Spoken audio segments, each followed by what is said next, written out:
Assalamualaikum warahmatullahi wabarakatuh. Alhamdulillahi rabbil alamin. Wassalatu wassalamu ala al-mab'uthi rahmatan lil alamin. Sayyidina wa maulana Muhammadin wa ala alihi wa sahbihi ajma'in, amma ba'd.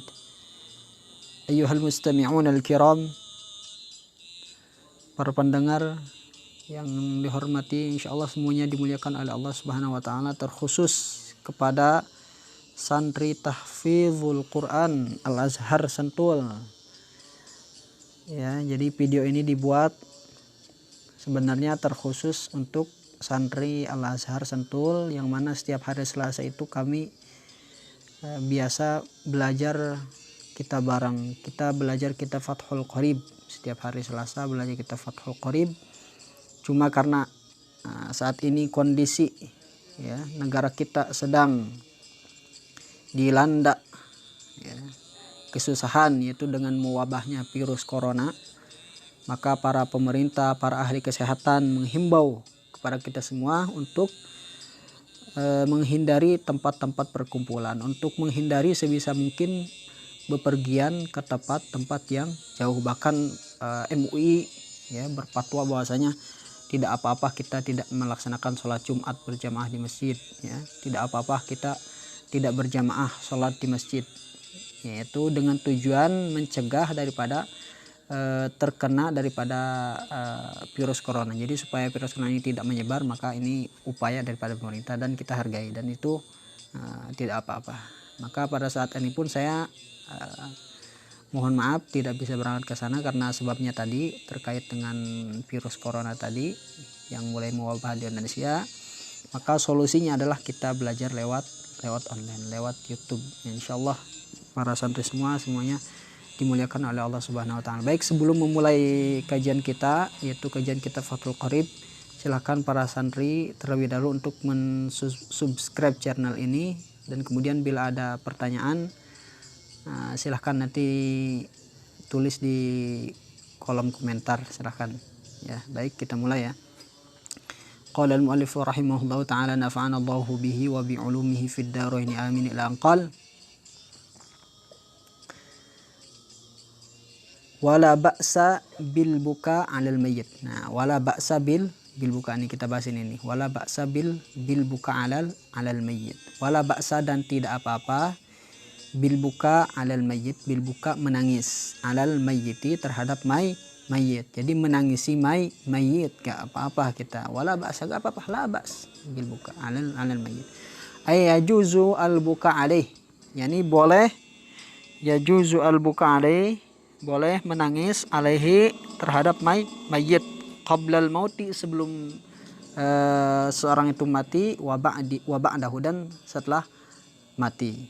Jadi menangis seseorang itu baik itu sebelum mati atau sudah mati itu boleh ya. Watarkuhu, meninggal al-buka, yani meninggalkan menangis, maksudnya adalah tidak menangis, aula, itu lebih utama. Wa yakunu al-buka, dan adanya buka yang dimaksud di sini adalah alaihi terhadap mayit, min ghairi nauhin, yaitu dengan tanpa mengeraskan suara dan dengan tanpa menggerutu. Ayraf insautin bin nadab, ya, bin nadabi, yani mengangkat suara dengan menggerutu, protes, ya, mengeluh, tidak ridho terhadap ketentuan Allah Subhanahu wa taala. Baik, kita bahas. Nah, jadi di sini pengarang kitab ini, yani Muhammad Ibn Al-Qasim Al-Ghazi, beliau menjelaskan kepada kita tentang hukum seseorang yang menangisi mayit, menangisi kepergian orang yang dicintainya, baik itu bapaknya, ibunya, anaknya, atau siapapun ya. Yang pada umumnya manusia itu akan menangis ketika salah seorang dari antara keluarganya ini ada yang meninggal. Itu hal yang lumrah, yang biasa. Tetapi menangis ini bisa jadi ada beberapa macam ya. Ada yang menangis itu dia cuma meneteskan air mata. Ada yang menangis itu meneteskan air mata dan kemudian dia berteriak-teriak. Nah, ini yang diperbolehkan nangis oleh para ulama ini terhadap mayit ini, nangis yang seperti apa? Maka di sini dijelaskan, ada kalimat al-buka. Nah, sebagian teks kita bukan al-buka ya. Di sini kan al-buka nih, al-buka bil buka nih, bil buka ya. Bil buka nih di sini nih dijelaskan. Nah, ini tanpa ada hamzah di ujungnya. Ya.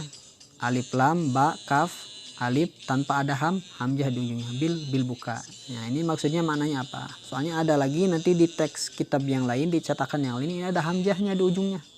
Ini maknanya beda, maka dijelaskan oleh kitab yang lain. Di sini di bagian tengahnya ini ada kitab namanya Hasyiah al-Bajuri ya. Imam Bajuri dijelaskan ya. Beliau menjelaskan wal kalam fil buka bil qasr, wal kalam fil buka bil qasri. Ini di sini wal kalam fil buka bil qasri wa huwa ya, wa huwa nuzulud dumu, yaitu wa huwa nuzulud dumu ya. Di sini ya, paham ya, wa huwa nuzulud dumu min ghairi sautin, yaitu adalah nuzulud dumu min ghairi sautin, yaitu mengalirnya air mata min ghairi raf'i sautin, afwan ya. Nuzulud dumu min ghairi raf'i sautin, itu adalah menetesnya atau mengalirnya air mata dengan tanpa mengeraskan suara, ya. Ini yang disebutkan dengan apa namanya, al-buka, kalimat al-buka dengan tanpa hamzah di ujungnya, ya, itu maknanya. Kemudian wa ammal buka bil mad, nah di sini ya, wa ammal buka bil mad ya, wa ammal buka bil mad bahwa adapun kalimat al-buka maknanya menangis tapi tulisannya dengan ada hamzah di ujungnya. Ini fahuwa makana biraf'in sautin, yaitu adalah mengalirkan air mata, meneteskan air mata biraf'in sautin, dengan mengeraskan suara, menangis ya, keras suaranya ya. Ini fahuwa makruhun inda romli, dan itu makruh. Ada orang yang menangis itu kan terseduh-seduh ya, sampai semua orang mendengar. Tapi ada juga orang yang menangis teteskan air mata, cuma nangisnya tuh lirih sekali sampai orang lain tidak mendengar. Bahkan ada yang menangis dia tidak mengeluarkan suara, cuma mengalir aja air matanya. Ini beda. Nah, ini ulama ini luar biasa, sampai cara orang menangis itu, ekspresi orang menangis itu dibahas oleh para ulama. Nah, ini mana yang termasuk yang boleh dan mana yang tidak boleh. Ya, di sini jelaskan bahwasanya ya, wa yakunu al-buka alaihi min ghairi nauhi. Nah, ini syaratnya ya. Jadi adanya menangis tadi, menangis yang diperbolehkan tadi yang seperti apa? Yaitu yang menangis min ghairi nauhin, yaitu menangis yang tanpa raf'i sautin bin nadab, tanpa mengeraskan suara dengan keluh kesah ya. Dia menangis terseduh-seduh, kemudian dia mengeluarkan kata-kata keluhan, keluh kesah ya, yang menunjukkan dia tidak ridha terhadap ketentuan Allah Subhanahu wa taala.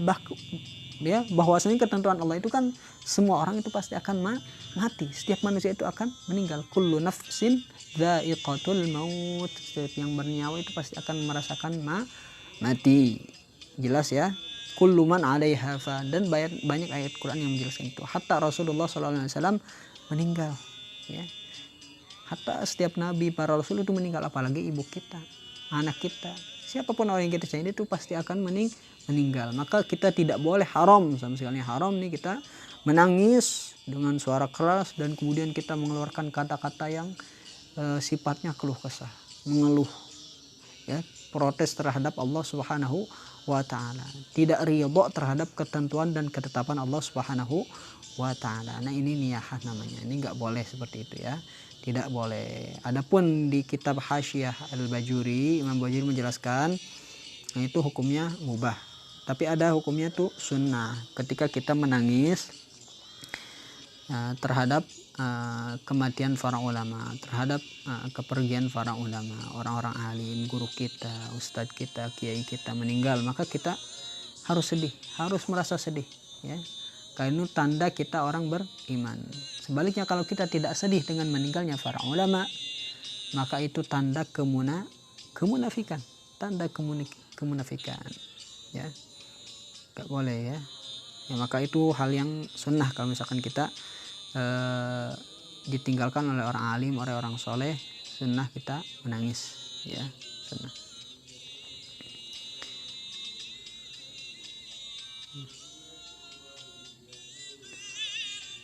Ya, seperti itu tuh nangis yang diperbolehkan, ya. Jadi nangis yang diperbolehkan itu nangis biasa, normal, ya. Sebabnya karena sedih ditinggalkan oleh orang yang kita cintai, itu normal, itu biasa. Kemudian nangis itu ada yang sunnah, ketika kita ditinggalkan oleh orang alim, orang soleh, kita harus sedih, ya, karena kita kehilangan sesuatu yang berharga. Orang alim itu seorang yang berharga, ya, warasatul anbiya, itu pewarisnya para nabi, ya.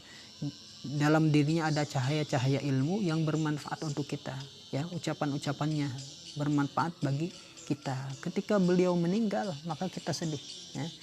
Itu tanda keimanan. Sebaliknya kalau kita tidak sedih terhadap meninggalnya orang alim, nah itu tanda kemunafikan, bahwasanya di hati kita ada kemunafikan.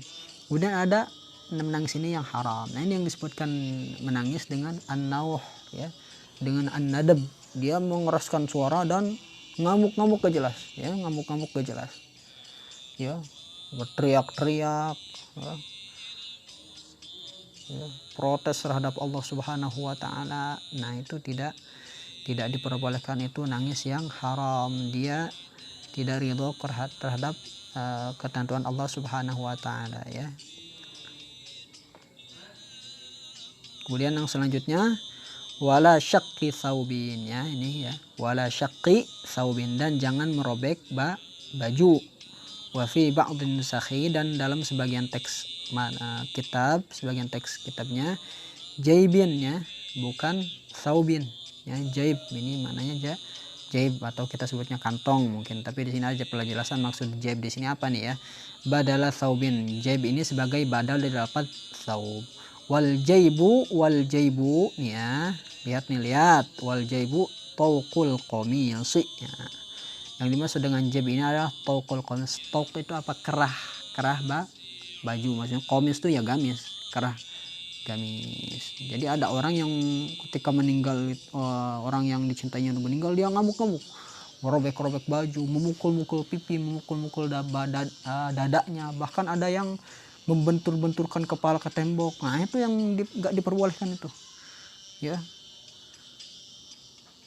Susah itu yang kayak gitu tuh, nggak diperbolehkan. Misalkan orang tua kita meninggal, bapak kita meninggal, ya, yang mana posisi bapak ini adalah sebagai apa? Sebagai tulang punggung keluarga. Ya, bapak gimana kalau misalkan kalau bapak gak ada, gimana kita makan? Siapa yang akan mencarikan makan untuk kita? Siapa yang akan mencarikan nafkah untuk kita? Nah itu yang kayak gitu gak boleh itu tidak tawakal kepada Allah Subhanahu wa taala, itu tidak ridho terhadap ketentuan Allah Subhanahu wa taala. Orang sekarang meninggal yang dikhawatirkan urusan rezeki, siapa yang ngasih makan, siapa yang nanti yang kerja nafkahi keluarga, itu repot. Dulu Nabi Ibrahim, ya, Nabi Ibrahim, Nabi Yakub, yang mereka khawatirkan apa? Yang mereka wasiatkan bukan masalah rezeki, bukan masalah anaknya, akan tetapi bagaimana keturunannya ini tetap meneruskan ketauhidan mereka, tetap meneruskan agama mereka.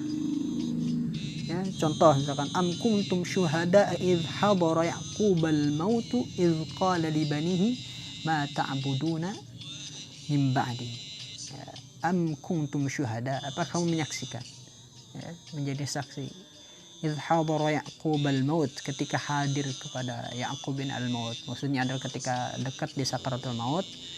Idh qala li banihi ma ta'buduna min ba'di, ketika Nabi Yaqub ini berkata kepada anak keturunannya, ma ta'buduna min ba'di, apa yang akan kamu sembah setelah aku meninggal ini? Siapa yang akan kamu sembah? Nah itu orang-orang dulu, ya, gak memikirkan masalah rezeki dan sebagainya, itu kudu sudah dijamin Allah Subhanahu wa taala. Qalu na'budu ilahaka wa ilaha abaika wa ilaha abaika wa Ibrahim wa Ismail wa Ishaqa ilaha wahida. Kata anak-anaknya dijawab, kami akan menyembah Tuhan nenek moyang kami. Abaika, qalu na'budu ilaha abaika, nenek moyangku, ya. Wa Ibrahim, Tuhannya Ibrahim, ya. Ismail, Tuhannya Ismail. Wa Ishaq, Tuhannya Ishaq. Ilaha wahidah, itu adalah sebagai Tuhan yang satu, yang tauhid. wa nahnu lahu muslimun, dan kami pasrah kepadanya, yakni kepada Tuhan, itu kepada Allah Subhanahu wa taala. Jadi jangan sampai ada niyah, kata-kata niyah, tidak ridha kepada Allah Subhanahu wa taala. Bapaknya meninggal, ibunya meninggal, ya kalau bapak meninggal siapa yang akan mencarikan nafkah? Nah, itu tidak ridha, nggak boleh seperti itu. Ataupun kalimat-kalimat yang lain yang menunjukkan bahwasanya orang tersebut tidak ridha terhadap ketentuan Allah Subhanahu wa taala. Ya, ketentuan Allah itu bahwasanya setiap orang akan meninggal. Kemudian yang selanjutnya ini terkait perihal takziah, terkait pelihara takziah. Ya. Ini pembahasan ini selanjutnya pengarang kitab setelah membahas tentang hukum menangisi mayit, maka di pembahasan selanjutnya ini adalah bagaimana hukumnya takziah. Takziah itu seperti apa sih hukumnya? Maka ini dibahas di sini. Qala al-muallifu rahimahullahu ta'ala nafa'ana Allahu bihi wa bi'ulumihi fid dharain amin. Dalam qal wa yu'azza dan ditakziahi ahluhu keluarganya mayit. Ya. Ay ahlil mayyiti, yakni keluarga mayit, saghiruhum wa kabiruhum, baik itu mereka masih kecil, wa kabiruhum ataupun sudah dewasa, zakaruhum baik itu laki-laki, wa unthahum ataupun keluarganya itu perempuan, illa syabbah, ya, illa syabbata, kecuali perawan, anak gadis, ya. Fala yu'azziha, maka tidak boleh takziah hak kepada syabah tadi, kepada perawan tadi, anak gadis tadi, illa maharimuha, kecuali mahramnya. Mahramnya itu sesama perempuan, ya, ataupun laki-laki itu keluarganya, pokoknya mahram, ya, keluarganya, ya, mamangnya, uaknya, siapa pokoknya keluarganya, ya. Maharimuha, ajnabi selain mahramnya itu tidak boleh, ya. Nah di sini ini hukumnya sunnah. Kenapa sunnah? Liya khabarin, karena ada hadis Nabi Muhammad Sallallahu Alaihi Wasallam, ma min muslimin, tidak ada seorang muslim yu'azzi akhahu min musibatin illa kasahu Allahu min hulalil karamati. Ya. Tidaklah seorang muslim dia bertakziah kepada saudaranya karena saudaranya tersebut tertimpa satu musibah, illa kasahu Allahu min hulalil karamah, kecuali Allah akan memakaikan kepada orang tersebut daripada pakaian-pakaian kemuliaan. Ya, jadi hukumnya sunnah takziah itu, ya, takziah kepada keluarga mayit, ya, baik itu masih kecil keluarganya ataupun sudah dewasa, laki-laki atau perempuan. Nah, akan tetapi di sini ada pengecualian bagi gadis. Ketika yang ditakziahi ini adalah seorang perawan, seorang gadis, maka gak boleh laki-laki yang ajnabi, yang bukan mahramnya datang kepadanya mengucapkan salam, gak boleh. Sekali mengucapkan salam aja tidak boleh, ya. Di kitab Hasyiah Bajuni di tengahnya ini gak boleh, ya, gak boleh, ya. Nah, kan di sini jelaskan nih, wa amma ta'ziyatul ajanib laha famakruhatun. Nah, makruh, haram. Takziah ke ajanib, ya, ta'ziyatul ajanib laha makruh, haram. Ini bahkan dijelaskan di sini nggak boleh salam, mengucapkan salamnya aja nggak boleh, apalagi bersentuhan tangan, bersalaman tidak boleh. Ini zaman sekarang nih nggak paham hukum-hukum sekarang ini, ya. Jadi nggak boleh nih, ya, nggak boleh. Kemudian apa sih yang dimaksud dengan takziah? Wa ta'ziyatu sunnatun, dan takziah itu sunnah, ya. Kemudian kapan kita boleh takziah? Waktunya kapan nih takziah ini? Maka di sini dijelaskan wa ta'ziyatu sunnatun, dan takziah itu hukumnya sunnah qabla dafni wa ba'dahu, baik itu sebelum dikuburkan mayit tersebut, wa ba'dahu, dan setelah dikuburkan, ila salasati ayyamin, sampai 3 hari ba'da dafnihi, setelah dikuburkannya mayit. In kana al mu'azzi wal mu'azza, jika adanya orang yang takziah, wal mu'azza, dan orang yang ditakziahi, hadiraini, dua-duanya hadir. Hadir itu artinya ada di lokasinya, di kampung tersebut ada, ya. tidak salah satunya pergi di luar kota atau di luar pulau atau di negara lain, nggak seperti itu ya. Fa in kana ahaduhuma ghaiban, fa in kana, jika adanya salah seorang daripada dua orang tadi, yaitu orang yang takziah ataupun orang yang ditakziahi, ghaiban ya, itu ghaib artinya sedang di luar, tidak di daerahnya, tidak di kampungnya ya. Imtaddat at-ta'ziyah ila hudurihi ya. Kalau misalkan di luar pulau, di luar daerah, di luar negara ya, mungkin dia terhalang untuk hadir pada saat sebelum pemakaman, di hari-hari ketika meninggalnya ya, nggak bisa datang ya, meninggalnya mayit nggak bisa datang pada waktu tertentu, maka nggak apa-apa ya. Imtaddat at-ta'ziyah ila hudurihi, maka ta'ziyah tersebut terus berlangsung waktunya sampai ila hudurihi, sampai hadirnya. Misalkan salah seorang itu tidak bisa ta'ziyah, melayat, kalau kita bahasa kita ya, melayat kepada saudaranya yang meninggal, mungkin dia masih di luar negeri ya, tidak bisa datang dalam jangka waktu 3 hari, mungkin setelah seminggu kemudian baru dia bisa datang. Maka setelah dia hudur, datang ke daerah tersebut, maka saat itu dia 3 hari boleh dia datang. Mungkin pas datang dia capek, gak bisa langsung hadir ke rumahnya, mungkin besoknya atau lusa dia bisa hadir. Jadi paham ya, tergantung kondisi. Kalau misalkan dia orang itu hadir, orang yang dia itu ada di kampungnya, maka waktunya kapan? Waktunya takziah itu sampai ila salasati ayyam ba'da dafnihi ya, sampai 3 hari setelah dikuburkannya mayit. Adapun bagi orang yang dia gaib, yang dia tidak ada di kampungnya, sedang di luar daerah yang jauh, sehingga dia terhalang untuk hadir ya pada hari H, maka nggak apa-apa, mungkin datang seminggu kemudian, sebulan kemudian, tidak apa-apa, tidak masalah, tetap disunnahkan takziah. Kemudian apa yang dimaksud dengan takziah? Wat ta'ziyatu, dan takziah ini maknanya logatan secara bahasa at-tasliyatu, itu adalah tasliyah. Tasliyah itu hiburan, menghibur ya, liman usiba, bagi orang yang terkena musibah ya, itu orang yang keluarganya meninggal itu kan berduka, maka kita harus menghiburnya, tasliyahnya ya, menghibur ya. Kemudian yani biman yu'azzi alaih ya, bagi orang yang terkena masyarakat, terkena musibah ya. Kemudian itu secara logoh itu maknanya hiburan ya, ini menghibur ahlul mayit supaya dia tidak berlarut dalam kesedihan. Wa syar'an, sedangkan secara syara ya, maknanya apa nih? Makna ta'ziyah ini itu adalah al-amru bis sabr, yaitu perintah untuk bersabar. Ini perintahkan untuk sabar ya, sabar, wal hatsu ya bis sabri wal hatsi alaihi bi wa'dil ajri ya, wal hatsi alaihi bi wa'dil ajri, dan istilahnya menyemangati, mendorong kepada al mu'azza, orang yang ditakziahi tadi, biwa'dil ajr, dengan janji pahala Allah Subhanahu wa taala, bahwasanya dia mendapatkan musibah tersebut pasti akan diganti dengan pahala yang besar daripada Allah Subhanahu wa taala ya.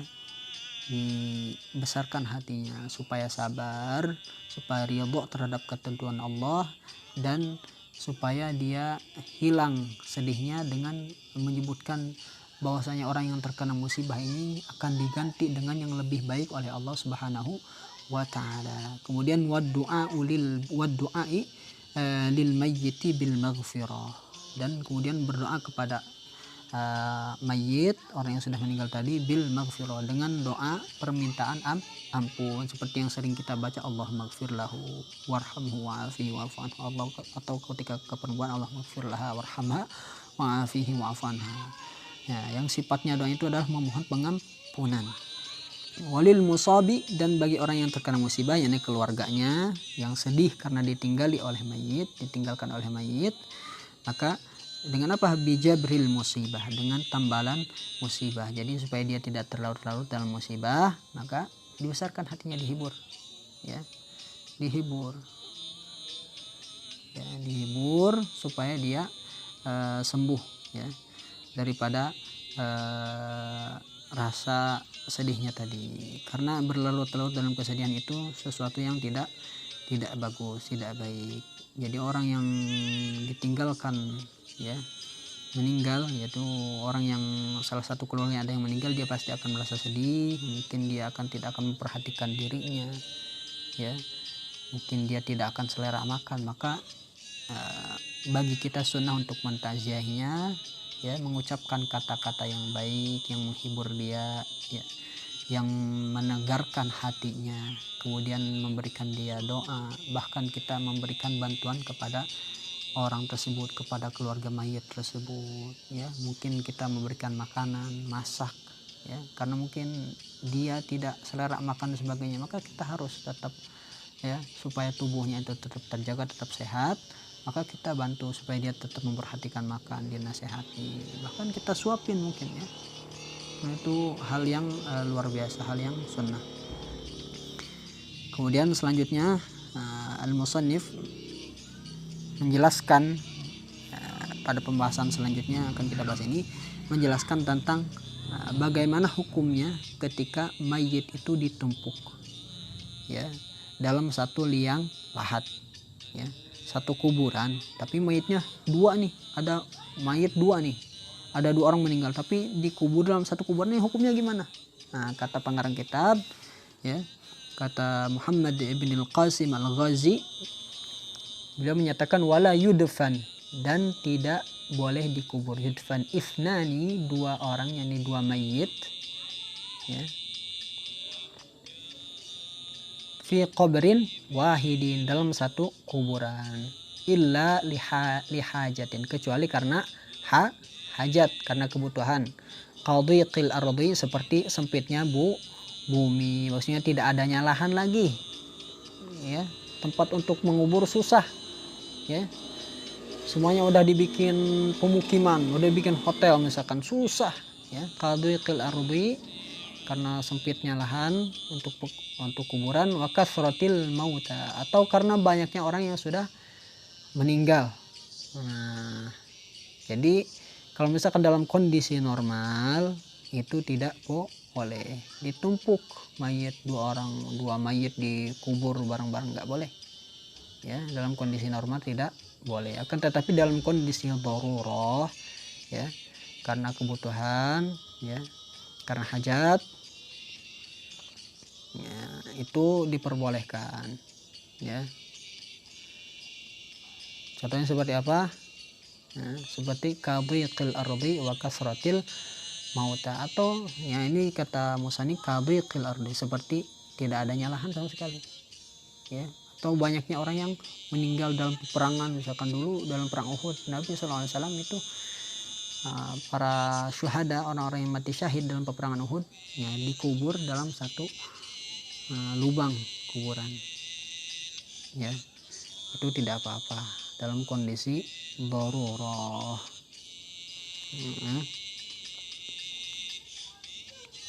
Nah, kemudian kalau misalkan dalam kondisi darurah, dalam kondisi misalkan korban bencana, atau dia misalkan dalam kondisi peperangan dan sebagainya, itu cara menguburkannya gimana? Maka dibahas di syarahnya ini, tetap itu disyaratkan menghadap kiblat, ya, menghadapkan kiblat, kemudian diletakkan siapa nih? Di sini wa yuqaddimu hina idzin al-afdal ala ghairihi. Di sini jelaskan di kitabnya, ya, wa yuqaddimu hina idzin al-afdal ala ghairihi ila jihatil qiblah. Ya.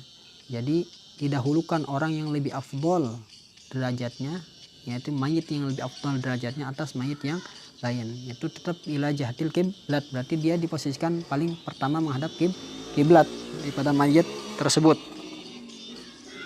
ya. Contoh misalkan di perang Uhud, hadisnya Rasulullah, ya, di hadis yang masyhur, Rasulullah SAW ketika mau menguburkan salah seorang di antara, ya, menguburkan di antara orang-orang yang meninggal pada perang Uhud, Rasulullah menanyakan siapa yang lebih banyak hafalannya.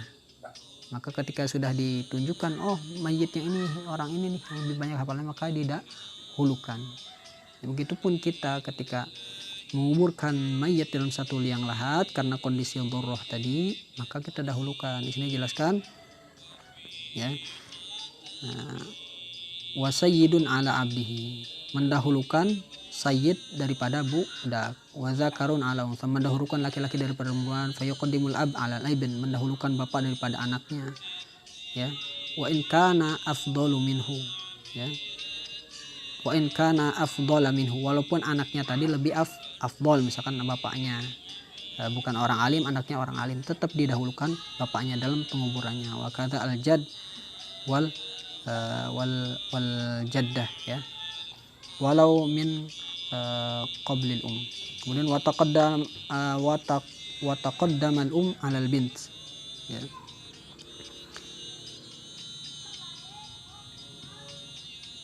Nah, didahulukan ibu atas anak perempuan. Wa in kanat afdhala minha, walaupun anaknya lebih afdal daripada ibunya ya, dan seterusnya.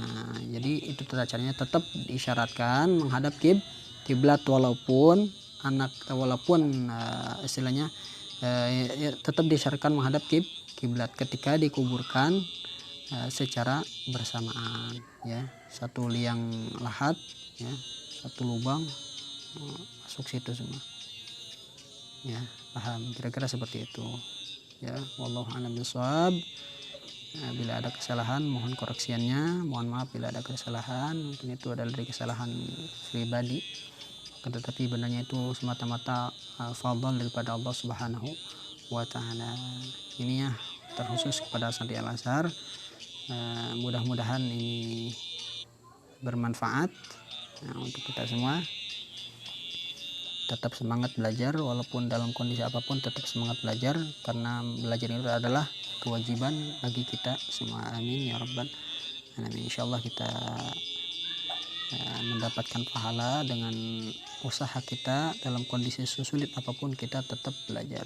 Sebagaimana para ulama mencontohkan, walaupun mereka di dalam penjara, mereka tetap mengarang kitab ya. Banyak para ulama dalam kondisi yang susah, mereka di dalam penjara tetap mereka mengarang kitab, sehingga lahir karya-karya yang luar biasa ya. Kita kenal ulama Ibnu Taimiyah, Said Qutb ya, Buya Hamka ya, punya karangan-karangan kitab yang luar biasa, karangan-karangan tafsir.